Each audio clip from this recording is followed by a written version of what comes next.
moi je pense que c'était important qu'au début de ce mois, étant donné que nous nous connaissons bien et que nous sommes, que cette liste est définitive, c'était important de la divulguer à l'ensemble des Tarasconnais, contrairement à ce que parfois on me disait, est-ce que c'est pas trop tôt, est-ce que c'est pas, voilà, est-ce que c'est pas trop tôt?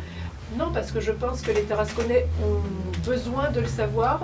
Il n'y a rien de confidentiel à partir du moment où ça sera les représentants des Tarasconnais, il faut que les gens les connaissent. Et puis, étant donné que la plupart des colistiers sont des Tarasconnais d'origine, en tout cas, et ont fait un parcours professionnel sur la ville, il y a la reconnaissance forcément de leurs compétences, et ça, c'est important. Voilà, donc si vous avez des questions, je vais m'asseoir.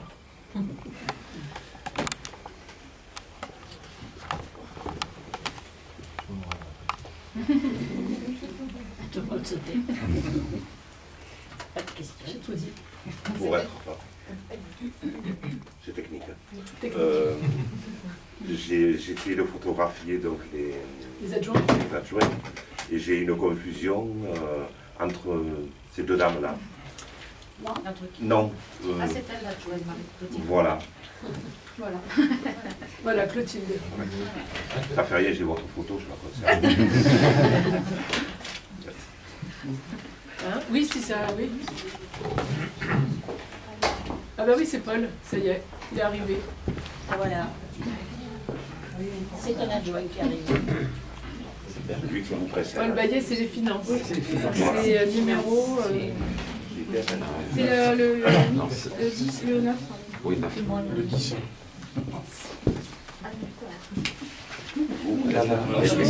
C'est le 8e. Je passe. Numéro 8.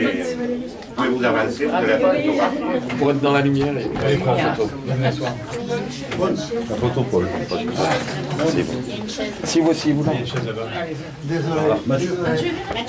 Pas grave, vous êtes en photo quand même. Voilà, comme ça on change. Merci. Il faut la refaire, j'ai pas mis ma carte. Si vous voulez. J'avais dit.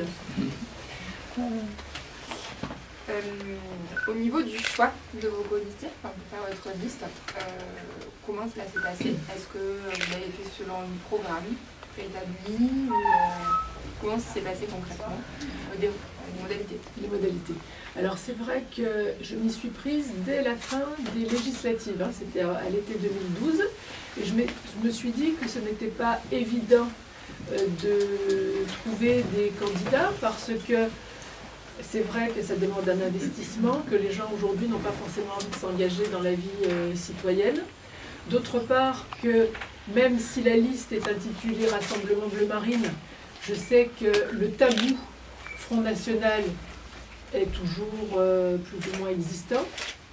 Et je me suis rendu compte qu'au fur et à mesure des personnes que j'ai recherchées, parce que j'ai déjà évidemment appelé les adhérents, appelé les sympathisants, et j'allais dire c'est chez les sympathisants que j'ai trouvé les réponses les plus rapides. Merci.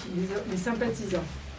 Donc évidemment, à partir du moment où ils étaient sympathisants Front National, je me disais que c'était évident que nous avions le même objectif et les mêmes idées.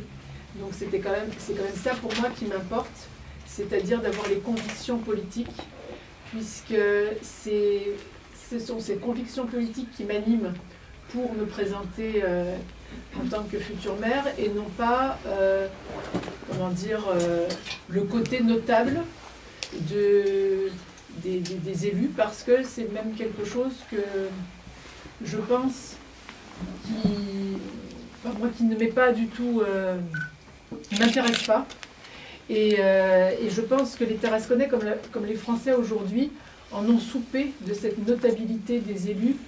Et je pense qu'on a besoin aujourd'hui d'avoir des vrais représentants. Et pour moi, évidemment, ce sont les gens de conviction, Rassemblement Bleu Marine et Front National, qui représenteront mieux le peuple tarasconnais, les Tarasconnais. Là, quand on découvre votre liste, il y a quand même une grosse part laissée aux étudiants. C'était une volonté, la jeunesse, c'est une priorité pour vous? Je pense pas que ça fasse un gros pourcentage. Il y en a 3, il y en a 3 sur 33, c'est... Voilà. Non, c'est parce qu'il faut aussi des étudiants, c'est-à-dire qu'à un moment donné, il faut un relais, il faut une continuité. Hein. Il faut une continuité, c'est-à-dire que ces jeunes devront, à un moment donné, eux, pouvoir rester à Tarascon avec... parce qu'ils auront été représentés aussi. Donc je veux dire, c'est aussi un souhait de notre part que la jeunesse puisse rester à Tarascon. Moi-même, j'ai une grande fille de 19 ans. C'est vrai qu'actuellement, la jeunesse n'a pas envie de s'installer à Tarascon.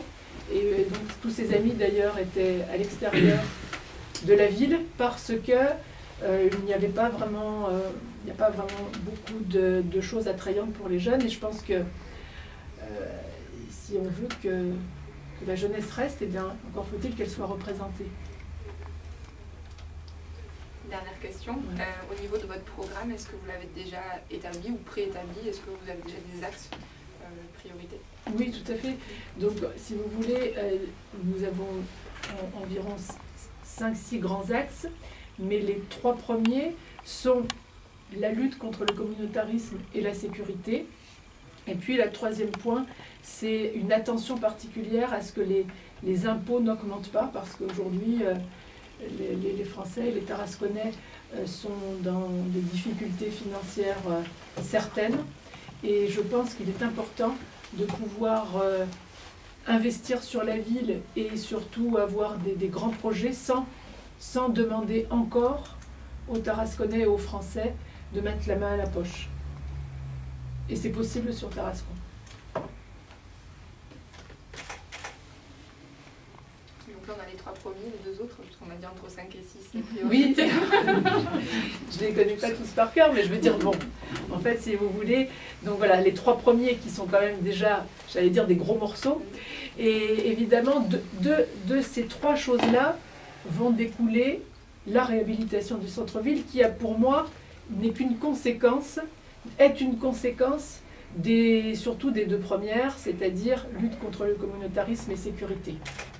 Ensuite, c'est aussi dans la continuité, c'est défendre notre culture, nos traditions, qui est très forte, justement une tradition qui est très forte à Tarascon, et ça, Clotilde Desbrard, la déléguée aux festivités, je pense qu'elle a beaucoup d'idées sur ça, et voilà, faire de nouveau exister nos fêtes sur la ville. Donc ça, c'est un point très important aussi. Qu'est-ce que je pourrais dire encore? Oui, alors si par rapport à l'attribution des logements sociaux, par rapport aux subventions, parce que ça va un petit peu dans le même sens, distribution de subventions et attribution des logements sociaux, je le mets ensemble parce qu'à partir du moment où vous attribuez de l'argent ou un logement de façon transparente, c'est-à-dire peut-être publiquement même pour l'attribution des logements sociaux, parce que certes il existe des critères, mais à partir du moment où c'est en commission, eh bien tout le monde sait que ces critères peuvent ne pas être respectés. Et donc je pense que pour l'attribution des logements sociaux à Tarascon, il faudra les rendre publics avec des critères clairs et nets, et ce sera évidemment au mérite. Après, il y a aussi des critères qui sont nationaux, c'est-à-dire on ne décide pas arbitrairement dans une ville qui a droit en priorité aux logements sociaux, donc bien évidemment il faudra respecter les critères nationaux. Ça c'est donc, si vous voulez, une chasse au clientélisme, parce que je pense qu'on est pareil, voilà, tout ce qui est clientéliste doit être banni, et les subventions seront attribuées aussi à ceux qui le méritent, aux associations qui contribuent vraiment à l'intérêt général de Tarascon, et non pas à celui qui leur a demandé de telle ou telle manière. Voilà. Tu voulais dire quoi, Corinne? L'hygiène. Oui, alors l'hygiène, parce qu'effectivement, quand on dit réhabilitation du centre-ville, respect des règles en fait, respect des lois, eh bien ça veut dire aussi la salubrité, puisque à Tarascon c'est particulièrement flagrant, hein, que c'est sale, et puis qu'il y a même des logements qui sont à la limite de la dangerosité. Donc toute cette salubrité, cette hygiène, et donc un travail à faire aussi avec les équipes municipales, les équipes d'employés municipaux, tout un travail d'organisation et de réorganisation à faire pour que cette ville redevienne propre. Voilà. J'ai oublié. Le tourisme. Ah oui, bah, évidemment, l'économie. C'est vrai que l'économie aussi, l'économie a besoin d'être dynamisée, hein, puisque actuellement elle prend plutôt le chemin inverse. Elle a besoin d'être dynamisée et nous comptons beaucoup sur le tourisme, parce qu'à partir du moment où nous aurons un centre-ville réhabilité, eh bien évidemment nous aurons une ville attrayante et le tourisme, je pense, est une source d'économie. Nous sommes au cœur de la Provence, entre Avignon, Nîmes, la mer Méditerranée. Il n'y a pas de raison que Tarascon ne retrouve pas un attrait touristique important.